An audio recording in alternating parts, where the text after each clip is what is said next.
Баршаңызға қайырлы күн. Бүгін осындай тез дайын болатын және дәмі өте керемет булочка пісіретін боламыз. Менің каналыма тіркеліп және лайк басуды ұмытпаймыз. Енді булочка жасауға кірісейік. Ең алдымен ұнымызды, қопсықышымызды және қантымызды араластырып аламыз.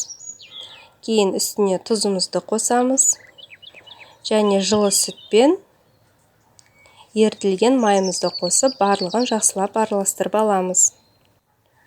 Осылай қамырымызды жақсылап қолымызға жабыспағанша илеп аламыз.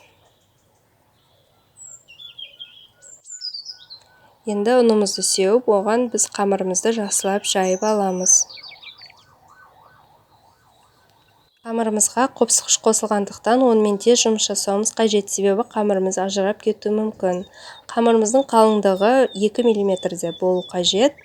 Оны осылай кесіп аламыз. Енді кез келген өзіңізге ұнайтын шоколадты пастамызды осылай қойып шығамыз. Енді қамырымызды рулет сияқты ораймыз.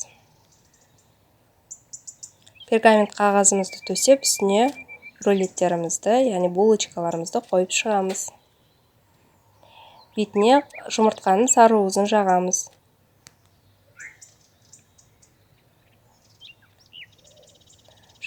градус қызып тұрған пешке жарты сағаттай пісіріп аламыз.